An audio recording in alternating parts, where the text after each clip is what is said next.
요즘은 확실히 전국의 아파트 매매가가 올라왔습니다.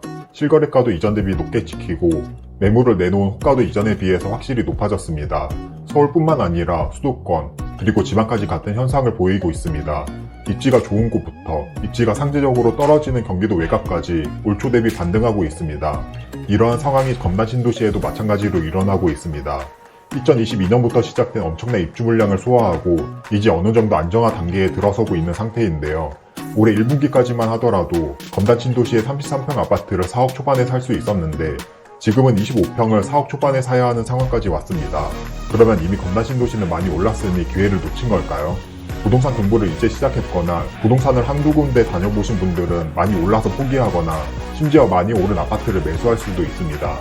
하지만 검단 신도시 안에서도 비싼 아파트가 있고 저렴한 아파트가 있다고 생각하며 앞으로 더 저렴하게 살 수 있는 시기가 올 거라고 생각합니다. 오늘 영상에서는 검단 신도시에 대한 간단한 소개와 함께 지금 사면 안 되는 아파트와 어떤 아파트가 가성비가 좋은지부터 검단 신도시가 앞으로 어떻게 될지 말해보겠습니다. 검단 신도시는 인천의 서구에 위치하며 지리적으로는 김포와 거의 붙어 있습니다.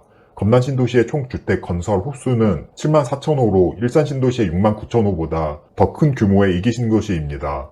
2021년에 첫 입주를 시작해서 아직 제대로 된 생활권이 형성되지 않았는데요. 지금도 많은 아파트가 공사 중이고 많은 사람들이 입주를 하고 있습니다. 우리가 보통 아는 분당이나 일산과 같은 일기 신도시는 안정화가 돼서 학교나 상권이 전부 갖춰져 있습니다. 하지만 검단 신도시는 아파트가 입주한 지 2년밖에 안 되었기 때문에 아직 제대로 된 도시의 모습을 갖추지는 않았습니다. 검단 신도시 1단계의 경우 아마 1, 2년 뒤면 그래도 조금 더 안정화가 될 것 같습니다. 2단계나 3단계는 아직 아파트가 완공도 되지 않아서 더 걸릴 것 같고요. 이렇게 검단 신도시는 입주한 지 얼마 되지 않아서 완성된 도시가 아니라는 특징이 있습니다. 조금 더 자세히 검단 신도시에 대해서 소개하자면 크게 1호선이 들어오는 역 주변으로 세 군데의 구역으로 나눠서 보시면 편합니다. 인천 1호선은 검단 신도시로 관통해서 들어오며 101역, 102역, 103역이라는 가칭으로 불립니다.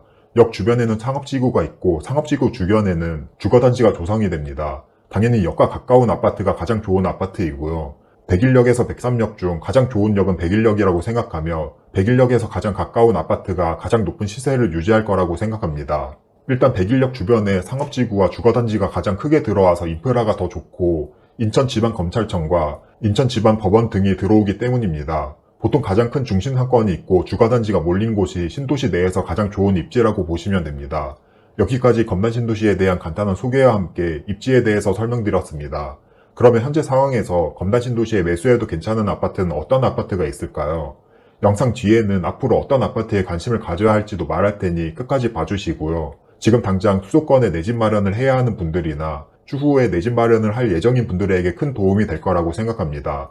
지금 상황에서 검단 신도시에 매수하면 안 되는 아파트부터 설명해 보겠습니다. 매수하면 안 된다는 의미가 입지가 별로거나 아파트가 별로라서가 아니라 가치 대비 비싸기 때문이라는 관점으로 봐주시면 좋을 것 같아요. 이왕 내 집을 사는데 비싸게 사는 것보다 싸게 사는 게 중요하잖아요. 지금 검단 신도시에서 사면 안 되는 아파트로는 입주한 지 2달, 6달, 1년 정도 된 아파트입니다. 사실 검단 신도시뿐만 아니라 대부분의 신도시 아파트들도 마찬가지인데요. 대부분의 신도시 아파트는 전매 제한 3년이 있기 때문에 아파트가 지어지지 않은 분양권 상태에서는 거래를 할 수가 없습니다. 당연히 보편적으로는 분양권 상태에서 등기를 치고 실거주를 하거나 전세, 월세를 주는 게 보통입니다. 즉 대부분의 신도시 아파트는 아파트가 지어지기 전 분양권인 상태부터 아파트가 지어지고 나서 등기를 치고 일반 과세 시점이 되는 2년까지 제대로 된 거래가 거의 없습니다. 분양권인 상태에서는 전매 제한 때문에 거래하지 못하고 등기를 치고 나서는 실거주를 하거나 전월세 2년을 줘버리니까요. 또한 거래를 하려고 하면 등기 후 2년 뒤까지는 세금 또한 많이 나갑니다. 문제는 여기에 있는데요. 이미 입주한 아파트의 매물이 확 줄어버립니다. 대부분의 사람들이 전월세 계약을 2년을 한 상태이고 혹은 내가 실거주를 하고 있기 때문에 매매 물건이 많이 없습니다. 가끔 여러 가지 방법으로 매물이 나오기도 하는데 이 매물들의 가격이 제 가치 대비 높게 나옵니다. 올해 초에 입주했던 검단 신도시 모아일가 그랑데 아파트는 25평이 4억 8천만 원에 매물로 한 개가 나와 있습니다. 입주한 지 6개월 된 아파트로 매물 자체도 얼마 없고 하나 있는 매물도 현재 가치 대비 조금 비싸게 느껴집니다. 이 외에도 2022년 말에서 2023년 초에 입주한 아파트는 평균 시세 대비 몇천만 원은 더 비싼 걸 볼 수 있습니다. 반면 현재 사도 괜찮은 아파트는 입주한 지 2년이 되어가는 아파트들입니다. 입주한 지 2년이 되어갈 쯤부터는 정상적인 매물들이 나오기 시작합니다. 전월세를 준 지 2년이 지나서 계약이 만료된 아파트부터 일반 과세가 되거나 비과세 요건을 갖춘 아파트들이 나옵니다. 이렇게 매물이 쌓이고 꼭 팔아야 하는 아파트는 가격을 내립니다. 현재 검단 신도시에 입주한 지 2년이 지난 아파트는 검단 호반 서밋 1차 아파트가 있는데요. 해당 아파트는 검단 신도시에서 가장 좋은 아파트 중 하나입니다. 2021년 6월 3일 입주를 했으니 2년이 지났죠. 네이버 부동산에서 해당 아파트를 보면 동일 매물을 묻고도 매매 물건이 77건이 있습니다. 아까 봤던 모아일과 그랑데 아파트가 한 건이 있는 거에 비하면 훨씬 많이 나와 있습니다.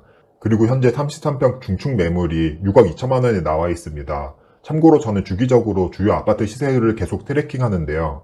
작년 말에서 올해 초 부동산 분위기가 가장 안 좋았을 때도 검단 호반 서밋 아파트의 최저 호가는 계속 6억 초반이었습니다. 검단 신도시의 다른 아파트는 올 초 대비 적게는 몇 천부터 많게는 1억도 오른 단지가 있는데 여기는 매매 가격을 그대로 유지하고 있습니다. 제가 말했던 것처럼 매물이 쌓이고 급한 매물은 계속 저렴하게 내놓기 때문에 부동산 상황이 좋아져도 오르지 못하고 있는 것입니다. 그래서 저라면 차라리 검단 신도시에서 가장 좋은 아파트를 다른 아파트보다 상대적으로 저렴하게 매수하는 게 좋지 않나라고 개인적으로 생각합니다. 그러면 앞으로 검단 신도시는 어떻게 될까요? 지금까지 말했던 것과 같이 입주도 계속 있고 입주한 지 2년이 된 아파트도 계속 생기기 때문에 크게 오르기는 힘들지 않을까 생각합니다. 물론 전체적인 부동산 시장이 좋아지면 검단 신도시도 좋아질 거고 침체되면 검단 신도시 또한 침체될 것입니다. 하지만 공급 물량이라는 확정적인 요소만 놓고 보면 검단 신도시 아파트 가격이 오르는데 불리한 점인 건 맞습니다. 그래서 당분간은 다른 도시 대비 상대적으로 덜 오르지 않을까 생각하는데요. 반대로 보면 다른 도시 대비 더 저렴하게 살 수 있다는 뜻도 됩니다. 지금의 공급과 도시가 미완성되었기 때문에 본 가치 대비 더 저렴하게 살 수 있는 거죠. 그래서 검단 신도시에 관심이 있으신 분들은 입주한 지 6개월 정도 된 아파트보다는 차라리 입주한 지 2년이 된 아파트 위주로 보시는 게 더 저렴하게 살 수 있습니다. 저도 신도시에 여러 채 투자를 하면서 느낀 건 아무리 지금 공사판이고 흙먼지가 날리고 상권과 학교가 없어도 결국은 개발 계획대로 된다는 것입니다. 그리고 개발 계획대로 되면서 도시가 안정화되고 제 가치대로 가격이 오르는 것을 봐왔습니다. 당연히 나중에는 공급 물량도 줄어들게 되고요. 도시가 형성이 안 되었을 때 저렴하게 사서 도시가 형성되고 눈에 보일 때 매도해야 합니다. 더 자세한 저의 신도시 투자 방법은 고정 댓글 링크 참고하시면 확인할 수 있고 도움이 되었다면 구독은 지금 꼭 눌러주시고요. 그럼 오늘 내용을 요약해 보겠습니다. 검단 신도시에 내 집 마련을 해야 한다면 입주기간이 어정쩡하게 지난 아파트보다 차라리 입주한 지 2년이 지난 아파트를 노리는 게 좋습니다. 또한 검단 신도시는 이제 도시가 형성되어가는 단계라 당분간은 가격이 덜 오를 수도 있겠지만 추후에는 충분히 제 가치를 찾아갈 거라고 생각합니다. 기축 아파트든 분양하는 아파트든 기회가 꽤나 많이 있는 검단 신도시입니다. 그럼 오늘 영상은 여기서 마무리하도록 하고 많은 도움이 되었으면 좋겠습니다. 감사합니다.